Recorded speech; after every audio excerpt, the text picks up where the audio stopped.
now I'll ask you. I actually have 5 cups of coffee. And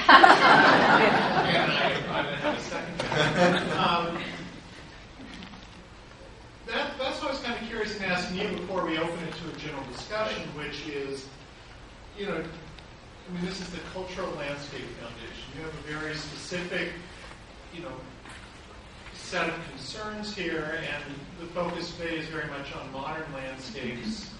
And this weekend ranges beyond that. There's a lot of that. So the question I have for you is one, kind of how do you make the case for the integral importance of a cultural landscape beyond the, well, gee, I don't like that tree, or I don't like that pathway, or whatever. But then the other thing, and this is a little bit of context I think you could bring in before we start more of a discussion, is to the extent you're familiar with how the issue plays out in San Francisco, of looking at these modern cultural landscapes and holding on to them, how different or similar is San Francisco to other cities where this kind of tussle is going on about landscapes in the 50s and 60s and 70s? Well, first of all, I just want to say I feel like Rick Santorum in the Republican debates, and although I'm not going to talk about man dog in San Francisco, what is interesting is to sort of watch the way the conversation has evolved as it kind of moved to the non-Romney, centric circle where everyone is focused right now. And I know a lot of this was just you're having fun, but I think, well, first of all, you just used the word specific concerns. I would actually say our concerns are very broad. What we're looking to do at the Cultural Landscape Foundation, first of all, is to have people look at landscapes in a way that we are hardwired to look at architecture or sculpture or painting. If I ask you what a modern building looks like, you're going to have an image. Most likely, if I ask you what a modern landscape looks like, or a arts and crafts landscape versus an arts and crafts building, or colonial revival, you're going to have a hard time. And so I actually think it's really broad, and quite candidly, the individual tree and the individual path I'm not terribly interested in. I'm also not interested in the individual plant material replacements. What I'm interested in is instilling value. Now, first of all, in Park said, and I'm not going to get specific, but I do think it is it's easy for us to all go into our stereotypical roles about what our vision and values are, and we could all learn from each other. And if we're all really secure people, we could, which I think we are, we can have a really engaged dialogue about moving out of our comfort zone. But the analogy for me about Partner Said today and what is, it's an unfortunate example for us to use as a launching off point. And I thought about this as I listened to this when I was in Boston, and when they had the modernism panel that they put together for the National Trust. And this was right in the middle of the controversy of City Hall Plaza. And so we were told before we went up in this panel, we're not to discuss City Hall Plaza, and we're not to discuss Christian Science because it was under consideration, and the Landmarks Commissioner was in the audience that night. So when someone tells me that, of course, it's the first thing I want to talk about. I raise this because to talk about those two landscapes together is like taking a group of 11th graders and introducing them to Shakespeare and say, we're going to do Henry IV parts 1 and 2, or Taming of a Shrew. And Henry IV's part 1 and 2 is Partner Said. It is really difficult to wrap your hands around.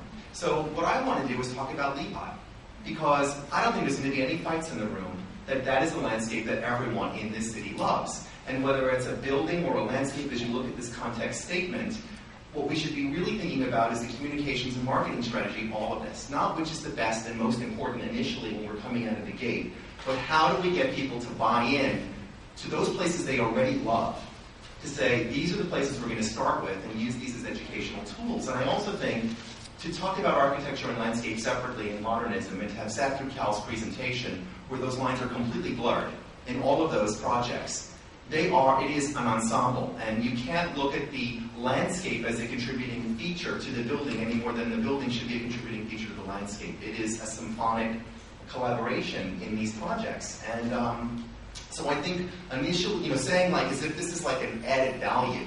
It's like, when you mentioned... It's interesting, though, and this is where I want to start the discussion, is not going back to a Park Said, Levi Plaza, I think we should get to. But for instance, when it comes to cultural landscape, what interests me so much is the question of Market Street. One thing about Levi Plaza, it was designed kind of organically with the buildings. I think most people would say that Halpern's vision drove the architecture, rightly or wrongly, that kind of the landscape drove the buildings more than the buildings then determined the landscape. You know, Market Street is something that exists since, what, 1849 or whenever Market Street was put down on the map and things. Kind of grew up with buildings along the way. Then in the 60s, there was because of BART and because of desires to kind of freshen up San Francisco, there was a totally new, very consciously designed landscape put into place. And that landscape, albeit kind of battered, is still in place. And a lot of people say Market Street doesn't work. Let's tear out the fountain at Valancourt. Let's tear out the fountain at Human Plaza. Let's widen the street. Let's narrow the street. Let's do this and that. How would, and this is an open question, this is for the discussion, how does San Francisco look at Market Street as a cultural landscape as opposed to Market Street as a zoning category or as the blighted mid-Market Street? I mean, how do we look at the thing as a designed piece and decide what's of value there and what should we nurture and preserve versus let's think about the... I'm just kind of curious what people think. In other words, we've got a Market Street that was very consciously designed in the 60s. Halpern was involved, Mario Ciampi was involved, John Carl Warnke was involved. There's a lot of talk, including there's an exhibition downstairs to stir the conversation. You know, reclaim Market Street. Well, how does the designed landscape, or how should the design landscape fit into the discussion going on from here? Macro and micro kind of themes. I mean, if we're looking at landscapes, for example, and we're looking at Halpern's work, I mean, first of all, I would say when you're looking at the Embarcadero, I mean, first question I would raise is, what is the context for that? I mean, this goes back to sort of, you know, my Russian nesting dolls. How do these landscapes stack up? So, I mean, you really can't compare Embarcadero and UN Plaza in the same, you know, thought because they're very different landscapes. UN is tied to the civic complex of the City Hall campus landscape. But Embarcadero, I would argue, that is significant for many reasons, including that being one of the only piazza landscapes that exists in the U.S. from that period, and probably a lot more functional than the one in Boston City Hall, which is the landscape everyone loves, well, building and landscape equally, are hated by all in Boston. And but I think that in terms of, you know, again, it's an issue of context, and when does something reach the tipping point? I mean, if you compare it to Michigan Avenue in Chicago, you know, the reality is you've lost so much of the building envelope there versus so much of the building envelope which is intact here. So I think the question starts to become, if it's visual and spatial relationships, you know, how important is the building envelope? How important is that in relation to the landscape? And I don't know if it's merely a landscape issue as much as it is how much there is the continuity and contiguity of the building. So from your perspective, it's more a series of spaces rather than an organic composition from the Embarcadero to Van Ness and beyond. Yeah, and I think some of those have a high degree of integrity and function, and some have a high degree of integrity that don't function at all. So I think you've got to, you know, I don't think that, you know, I think what's hard is being asked a question like that when you're talking in such generics. And I think that the real question would be, what's the thematic context? How do you look at it? I mean, it's like the Berkeley campus. I mean, I think it's a great analogy to look at Berkeley because I'm looking at Bob Sabatini here. When you look at the campus master plan, which prior to that was only thought of as a Galen Howard plan and a City Beautiful gesture, as a result of that, we now suddenly look at the Berkeley campus as having this much broader palimpsest of significance. And I think what is important that came out of that is that there's the paramount import of the Golden Gate, the view, and Strawberry Creek is these overarching principles. So I would turn around and say to you and my colleagues, what are the overarching principles that straddle the City Beautiful and modern era that should help to guide the planning process? Well, Mary, what was, in doing your modern architecture and landscape design context statement of San Francisco, how did Market Street figure into that? The design, the designed public realm of Market Street. In a tiny, tiny piece of it. And it's a context statement, it's not a survey, so we didn't go in very deeply about specific areas other than listing them. But I think Halpern designed many landscapes in San Francisco.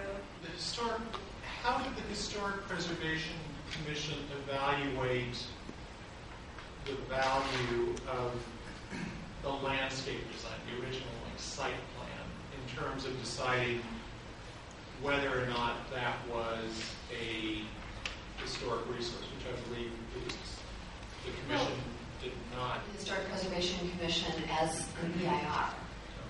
And so we have a responsibility under the charter to review all planning documents that have to do with historic resource issues. And so in our role reviewing the EIR for historic resource issues, the commission did look at the landscape. And I don't think that there was any argument with it as a significant feature.